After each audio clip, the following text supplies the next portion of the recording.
किस प्रकार से हवाई जहाज जो हैं कुछ केमिकल्स छोड़ रहे हैं, जिनके अंदर मुख्य केमिकल है एल्यूमिनियम, बेरियम और स्ट्रोंटियम। आपके पशु कब बीमार होंगे ये उनके हाथ में है। आप लोग कब अपने घरों में बंद हो जाएंगे, कब आपके ऊपर रिस्ट्रिक्शंस लगाई जाएंगी, किस प्रकार से जब बारिश आ जाती है या फिर ओले पड़ जाते हैं तो आपका आना जाना रुक जाता है, ये भी वो लोग कंट्रोल करेंगे। इसको आपको लड़ना ही होगा। इसको बिना लड़े तो आपको आजादी मिल ही नहीं सकती और कोई चारा नहीं है आपके पास।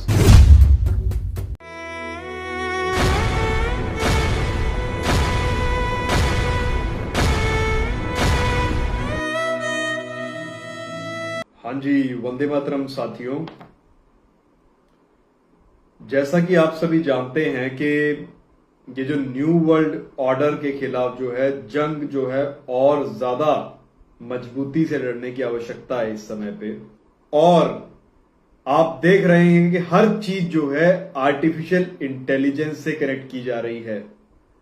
ये वही आर्टिफिशियल इंटेलिजेंस है जो पिछले 2 साल से आपको और हमको कम्युनिटी गाइडलाइन के नाम पे हम सब की आजादी पे विराम लगा रही थी। वही आर्टिफिशियल इंटेलिजेंस जिसने की कहा कि अगर आप कोई ऐसा शब्द प्रयोग करेंगे तो आपकी वीडियो को जो है शैडो बैन कर दिया जाएगा या फिर आपकी वीडियो को एक समय के बाद जो है पूर्ण तरीके से डिलीट कर दिया जाता है, जिसकी कोई सुनवाई नहीं है।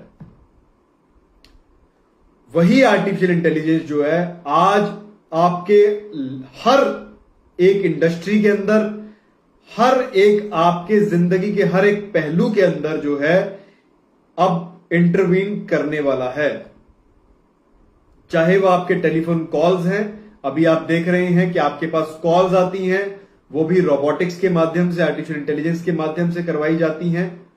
और ये आर्टिफिशियल इंटेलिजेंस इतना समझदार हो गया है कि वो लड़के को जब फोन करेगा तो लड़की की आवाज में बात करेगा, और जब लड़की के नंबर पे फोन करेगा तो लड़के की आवाज में बात करता है। आप देख रहे हैं कि किस प्रकार से इस पूरे आर्टिफिशियल इंटेलिजेंस और इस टेक्नोलॉजी को किस तरीके से इस्तेमाल किया जा रहा है। और क्योंकि ये जो N-WO की जो लड़ाई है, इसको आपको लड़ना ही होगा। इसको बिना लड़े तो आपको आजादी मिल ही नहीं सकती और कोई चारा नहीं है आपके पास। सिर्फ और सिर्फ लड़ने का मतलब यह नहीं है कि हथियारों से लड़ना होगा। आपको अपनी समझ से लड़ना होगा, आपको अपनी तर्क शक्ति का इस्तेमाल करना होगा, आपको उन सभी लोगों को संगठित करना होगा जो इस पूरी गेम को समझ रहे हैं या फिर इस पूरी गेम के किसी एक पहलू को समझ रहे हैं लेकिन दूसरे पहलू को समझ नहीं पा रहे।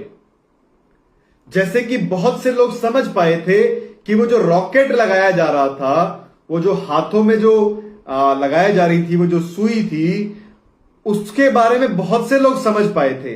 लेकिन आज भी बहुत से हमारे भाई जो हैं वो समझ नहीं पा रहे हैं कि क्लाइमेट को किस तरीके से मैनिपुलेट किया जा रहा है, आपके वातावरण को किस प्रकार से हवाई जहाज जो हैं कुछ केमिकल्स छोड़ रहे हैं, जिनके अंदर मुख्य केमिकल है एल्यूमिनियम, बेरियम और स्ट्रोंटियम।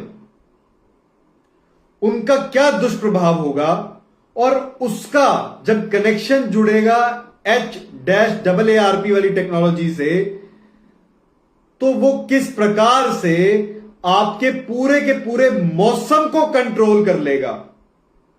इस चीज को आप छोटे में मत लीजिए।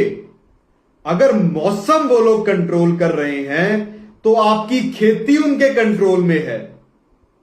आपका पशुधन, आपके पशु कब बीमार होंगे ये उनके हाथ में है। आप लोग कब अपने घरों में बंद हो जाएंगे, कब आपके ऊपर रिस्ट्रिक्शंस लगाई जाएंगी, किस प्रकार से जब बारिश आ जाती है या फिर ओले पड़ जाते हैं तो आपका आना जाना रुक जाता है, यह भी वो लोग कंट्रोल करेंगे। तो आपको जो समझना पड़ेगा कि यह किस प्रकार से काम कर रहा है। अगर आप नहीं समझ पाए इन बातों को तो बहुत बड़ा खामियाजा आपको भुगतना पड़ेगा इसके लिए, क्योंकि आने वाले समय के अंदर ये लोग जो हैं वातावरण के नाम पे वो तालाबंदी करेंगे। जो लॉक डैश डाउन वाला शब्द है ये लोग क्लाइमेट के नाम पे करने वाले हैं, और ये आपको कहेंगे कि धरती गर्म हो रही है, लेकिन ये नहीं बताएंगे कि हम ऊपर जो स्प्रे कर रहे हैं उसकी वजह से गर्माहट जो है वो अंदर रह रही है, वो नहीं बताएंगे आपको। ये लोग आपको बरगलाएंगे कैंप डैश ट्रेल में और कौन ट्रेल के अंदर, आपस में कंफ्यूज करेंगे, लेकिन आपको सच्चाई खुद से परखनी होगी। एक तो आप लोग जो है वीडियोस को लगातार शेयर कर दें सो दैट कि मैक्सिमम लोगों तक पहुंच जाए, और आप लोगों के लिए खुशखबरी है इसके अंदर, वो यह कि कल मैं पहुंच रहा हूं सांपला की महापंचायत में, और इसमें एक जो बहुत बहुत अच्छी उपलब्धि जो आप सबको मिली है वो ये है कि उस महापंचायत में, जो कि एक्चुअली ये अग्निवीर और अग्निपथ योजना के खिलाफ है, उसके अंदर आपका N-WO के खिलाफ भी जो है आपको स्थान मिल गया है। और वहां के जितने भी प्रतिनिधि हैं, जितने भी हमारे बड़े बुजुर्ग हैं जो खापों से आते हैं और जो अलग अलग संगठन हैं, वो समझ पा रहे हैं इस बात को कि ये जो N-WO है, न्यू डैश वर्ल्ड ऑर्डर, इसके बारे में उन लोगों ने समझ पा ली है कुछ हद तक, और उन्होंने कहा है कि वो वहां जो भी बैनर लगेगा उसमें आपको भी ये जो आपका शब्द है कि हम लोग जो हैं N-WO के खिलाफ लड़ रहे हैं, ये बात लिखी जाएगी वहां पे। तो इसके लिए आप सभी को शुभकामनाएं और आपको बधाई। अभी जो है आपके ध्यान में एक और बात मैं डालना चाहूंगा कि कल तो मैं पहुंच ही रहा हूं सांपला की महापंचायत में 1 तारीख को, 1 जुलाई को, और 2 और 3 तारीख को जनता सरकार मोर्चा की आपकी जोनल मीटिंग रहेगी, मंडल की जो मीटिंग रहेगी। तो पहला मंडल जो दूसरा रहेगा अभी उसके अंदर वो रहेगा रेवाड़ी का, उसका एड्रेस मैं आपको यहां मेंशन कर दूंगा इसके अंदर। और दूसरा मंडल जो है उसमें जो आपको मैंने बताया रेवाड़ी वाला, उसमें महेंद्रगढ़ और रेवाड़ी के लोग आएंगे सभी।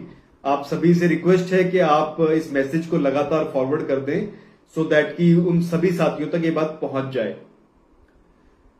अगली जो मीटिंग है 3 जुलाई की, वो रहेगी फरीदाबाद के अंदर।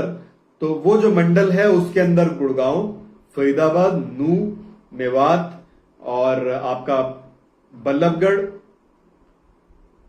और साथ में आसपास के जितने भी एरियाज हैं वो सभी उसके अंदर रहेंगे।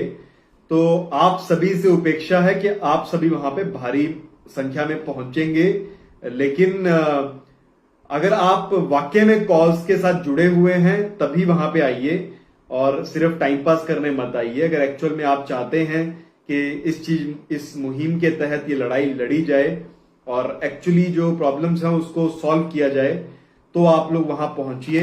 और दिल्ली के हमारे जितने भी साथी हैं उनसे मैं चाहूंगा कि फरीदाबाद वाली मीटिंग के अंदर आप सब लोग जो हैं आ सकते हैं, तो आप सब लोग जो है वहां पे पहुंचिए।